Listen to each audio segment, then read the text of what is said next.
know what you guys are going to ask, and I did think it was a flagrant foul. And our reffing just needs to be better. And it's tough. Obviously, the refs are in a really difficult spot. It's one of the hardest jobs in the world, in my opinion, is to make calls. All you do is get yelled at the whole time by everyone. There it is. After nearly a week of complete silence, that is the very first thing she leads with. Not a dodge, not a polished non-answer. She looks straight at it and confirms it. So here is the question that should already be sitting in your head. If she can put this entire thing to bed in a single sentence, why did it swallow the whole league for 7 straight days? Hold that thought, because the part that should actually bother you is not the foul at all. It is who went quiet at the exact moment she needed backing. I will get there. For debate, obviously it wasn't called in real time. You go back and watch the clip, I think it's pretty straightforward. It's kind of been a discussion for like 3 years now, and I think we really need to do a better job protecting the people in this. Now catch what she just slipped in there, because it quietly changes the entire frame. 3 years. She is telling you this is not some freak play that landed on her on one random Wednesday night. It is a problem the league has been circling since before she ever walked through the door. And that reframes everything that follows. Everyone wants to package the physicality as a Caitlin Clark story, because Caitlin Clark is the name that moves the numbers and sells the segment. She is telling you it is a league story that predates her, and that plenty of other players have absorbed these exact same hits with nobody bothering to cut a clip or run a headline about it. That is a much bigger accusation than one missed whistle, and she made it in about 10 seconds without ever raising her voice. To consider the evolution of basketball too. Like, the game has changed a lot. Like, this isn't the same game that was played 10 years ago, and I think, I wasn't on the committee this summer that said it needs to be less physical. That was, obviously I'm on board with that and I agree with that, but that wasn't like my doing. That was the coaches, that was. And this next part almost slid right by. But it might be the single most important thing she said all afternoon. She admits she was not even on the committee that voted this summer to make the game less physical. That was the coaches. That was the league deciding, on its own, that a cleaner game is the direction the product should go. Think about what that actually means. The people who run this sport got in a room and decided the game should be less physical, and then a play this obvious gets missed anyway. So this is not a player whining that she got hit too hard. This is a player pointing out that the officiating failed to enforce a standard the league itself just chose to adopt. She said plainly she agrees with the change, she is on board with it, but she did not create it. And now she is the one publicly eating the fallout for a rule she did not write. That is a completely different charge than the one everyone assumed she was making, and it lands a whole lot harder once you understand it. And as I've stood up here and said before, like, the harassment, the hate, none of that is okay. That goes for the opposing team we play, that goes for my teammates, that goes for my coaches.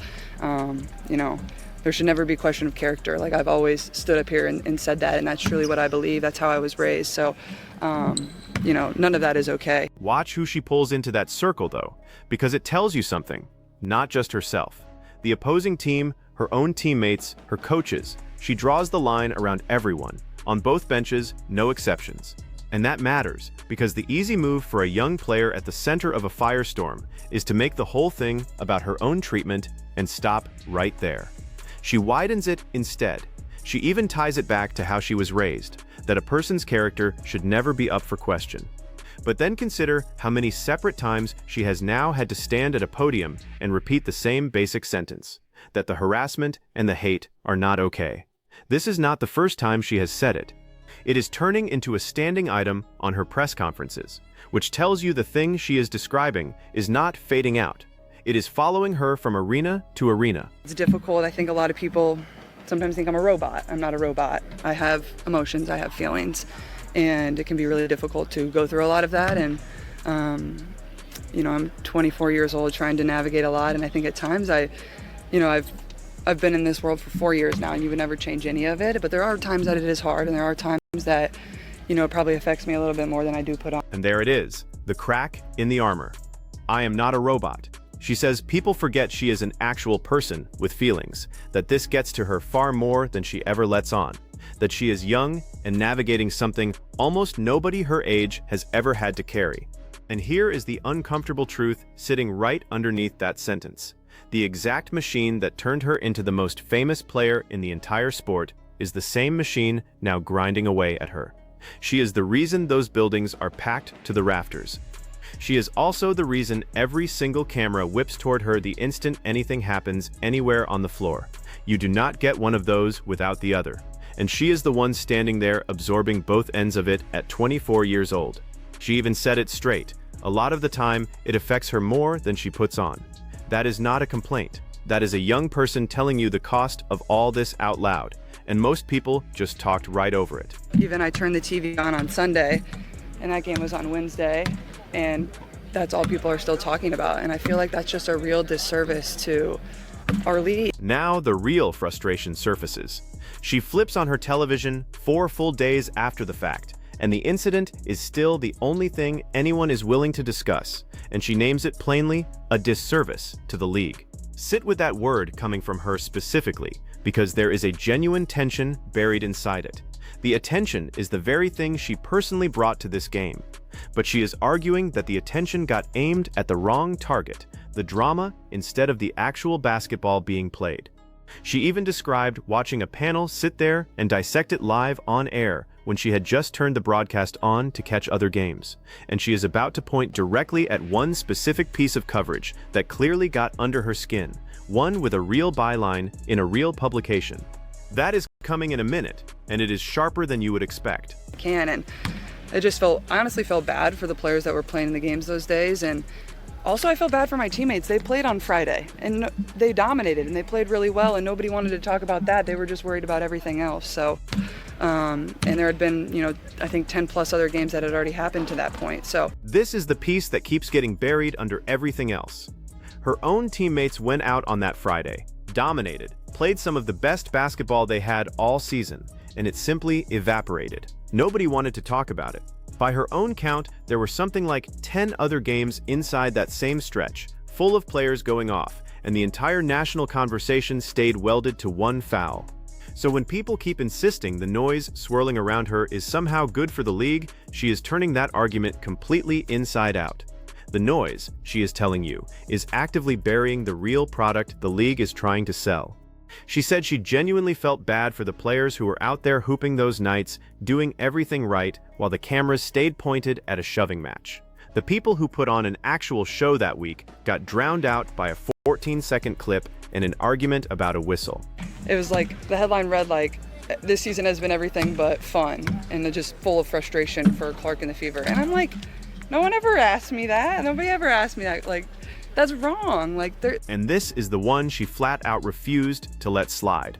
A headline framing her entire season as everything but fun. Full of frustration, it said, for Clark and the Fever. Her response is simple, and it is surgical. Nobody ever asked me that. She is pointing directly at a story built around a feeling she says she never once expressed to a single reporter. And that is the whole thing she is calling out, compressed into one example. It is not reporting what she actually said. It is manufacturing a mood and then stamping her name on top of it to move it. She even admitted she tries to stay off social media entirely, but that she has to stay aware of certain things because her team needs her to be. So this is not someone chronically online looking for a fight. And you can hear exactly why that stings differently than a blown call. A missed foul is a human mistake made in half a second. A headline is a deliberate choice somebody sat down, typed out, and decided to publish under her name.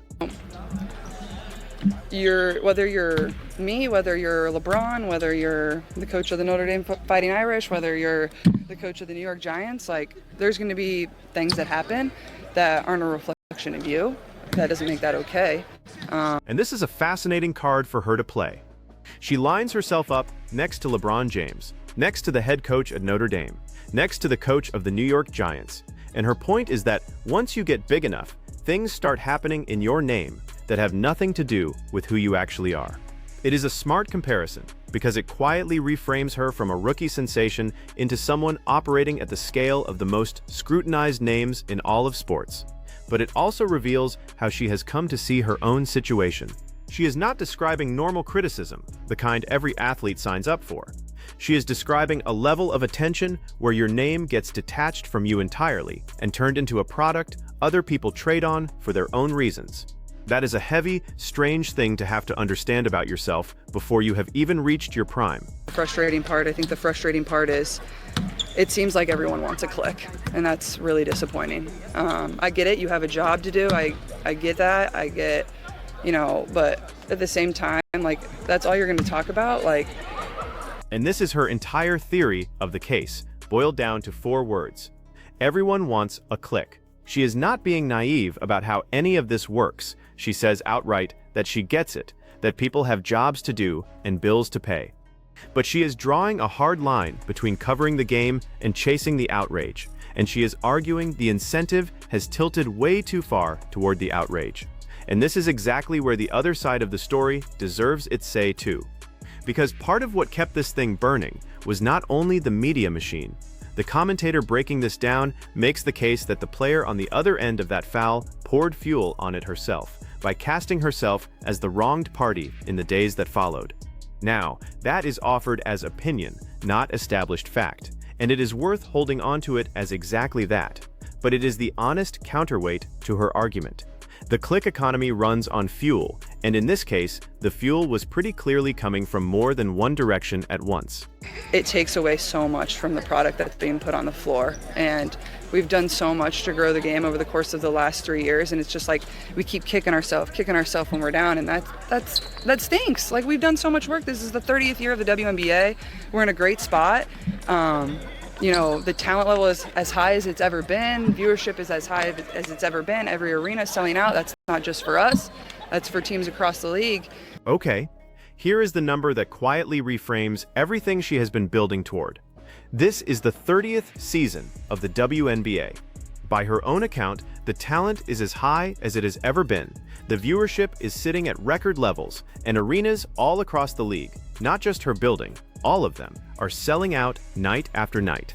That is the real stakes, and it flips the usual story completely on its head. This is not some fragile little league that needs manufactured controversy just to get itself noticed. This is a league having the single biggest moment of its entire existence, and her argument is that right in the middle of that peak, it keeps kicking itself while it is standing at the very top. So think hard about what is genuinely on the line here.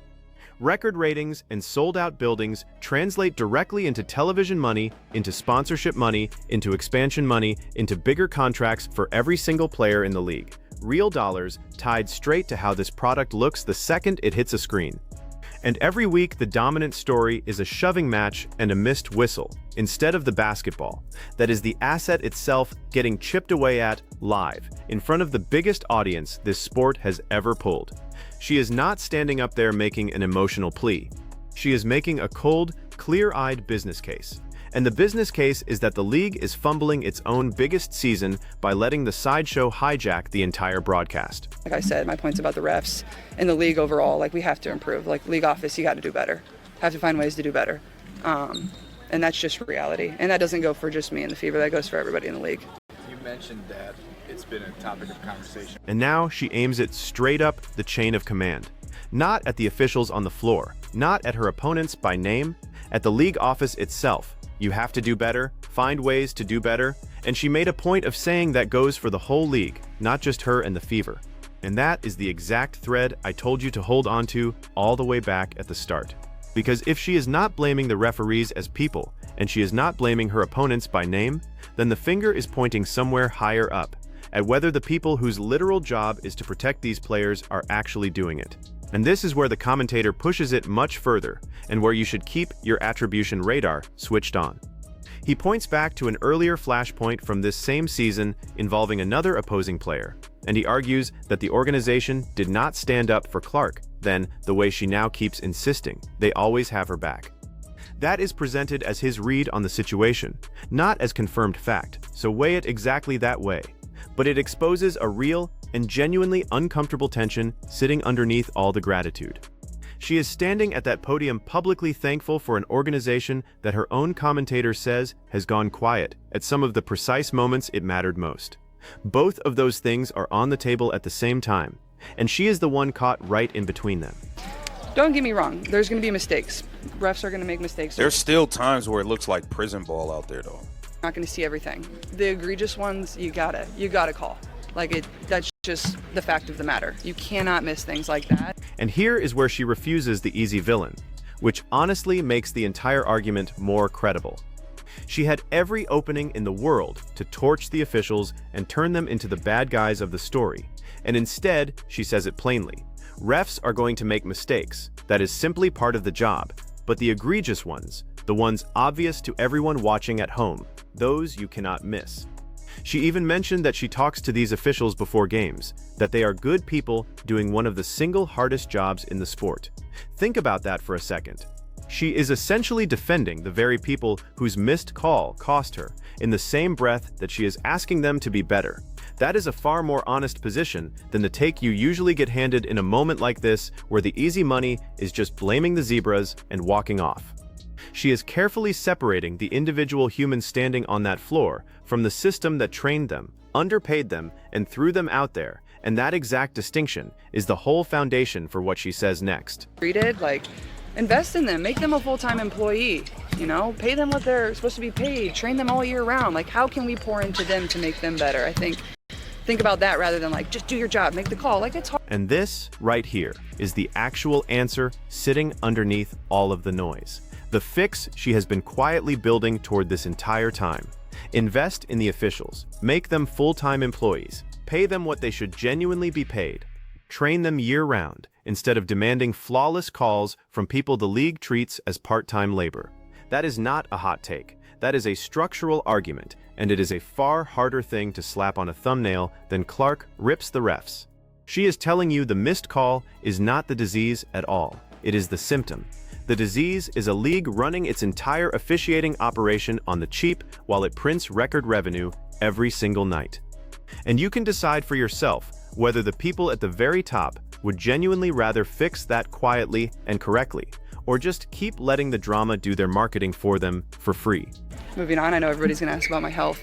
I will be out Sunday, but I'm feeling a lot better, excited to get back into practice. She's out Sunday, guys. Today, and then feeling really positive about getting back into one of the games at the back-to-back. Obviously difficult coming back in a back-to-back. And then comes the gut punch for anyone who tuned in hoping she would answer all of this the only way that truly counts. She is out Sunday, feeling better, encouraged by where her health is heading, but sidelined and openly cautious about rushing back into a back-to-back. So the one player sitting at the dead center of this entire conversation does not even get the chance to change the subject the way that actually works, which is by dropping 30 and letting the scoreboard do the talking for her. Which leaves the real question right in your lap. She is telling you the media is doing this league a genuine disservice by feeding the drama over the basketball. But that very same attention is exactly what filled those record-setting arenas in the first place. So which one is it? Is Caitlin Clark right that the noise is slowly strangling the game she is fighting so hard to grow, or is that noise the exact engine that dragged this entire league into the biggest season it has ever had? Drop where you land down in the comments, because I actually read them. And if you would rather have the real story than the clickbait version of it, do me one favor. Hit like, subscribe, and turn on that bell so the next breakdown finds you the second it goes up.